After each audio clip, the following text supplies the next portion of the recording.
Cardiac cycle. The cardiac events that occur from the beginning of one heartbeat to the beginning of the next are called the cardiac cycle.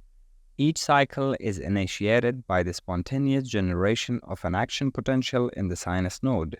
This is the sinus node, which is located in the superior lateral wall of the right atrium near the opening of the superior vena cava. Action potential travels from here to the AV or atrioventricular node and then through the AV or atrioventricular bundle into the ventricles. The duration of cardiac cycle is about 0.8 seconds. Systole is 0.28 seconds and diastole is 0.52 seconds. Keep in mind that increasing heart rate decreases duration of cardiac cycle. Function of atria as pump. Blood normally flows continually from the great veins into the atria. About 80% of the blood flows directly through the atria into the ventricles, even before the atria contract. As you can see in this diagram, before atrial contraction, a large amount of blood flows into the ventricles. Then, atrial contraction usually causes an additional 20% filling of the ventricles. Therefore, the atria function as primer pumps that increase the ventricular pumping effectiveness as much as 20%. However, the heart can continue to operate under most conditions even without this extra 20%. When the atria fail to function, the difference is unlikely to be noticed unless a person exercises. Then symptoms of heart failure occasionally develop, especially shortness of breath. Function of ventricles as pumps. The ventricles fill with blood during diastole. This means that when the ventricles are in relaxation, it fills with blood.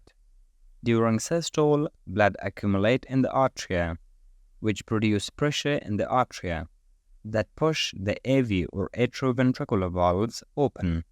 So when the AV valves open, they allow blood to flow rapidly into the ventricles. The ventricles stiffen with aging or disease that cause cardiac fibrosis, such as high blood pressure or diabetes mellitus. This causes less blood to fill the ventricles in the early portion of diastole and requires more volume. Outflow of blood from the ventricles during systole. There are three periods. Period of isovolumic or isometric contraction. After ventricular contraction begins, the ventricular pressure rises abruptly. That causes the AV valves to close. Therefore, during this period, contraction is occurring in the ventricles, but no emptying occurs. It means that cardiac muscle tension is increasing, but little or no shortening of the muscle fibers is occurring. This is the isometric period of contraction only with increased cardiac muscle tension and closed AV valves, but no emptying occur.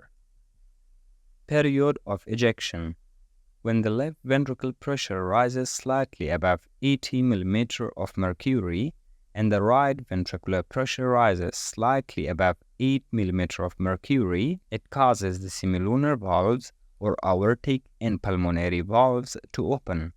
Immediately, blood is ejected out of the ventricles into the aorta and pulmonary artery. This is the period of ventricular ejection with open semilunar valves and emptying occur. 60% of the blood is ejected during systole. 70% of this portion flows out during the first third, which is called period of rapid ejection. 30% emptying during the next two-thirds, which is called period of slow ejection. Period of isovolumic or isometric relaxation. At the end of systole, ventricular relaxation begins suddenly, allowing both the right and left intraventricular pressures to decrease rapidly. But the pressure in the aorta and pulmonary artery rises and pushes blood back toward the ventricles, which snaps the aortic and pulmonary valves closed. This is the isometric relaxation with closed AV valves in empty ventricles. For another 0.03 to 0.06 second, the ventricular muscle continues to relax. As a brief review, first isometric contraction occur, which increase cardiac muscle tension, but no blood emptying occur. It is followed by ventricular ejection, that blood flow out from the ventricles, and then isometric relaxation occur. Along this process, atria fills with blood and produce pressure to open the AV valves.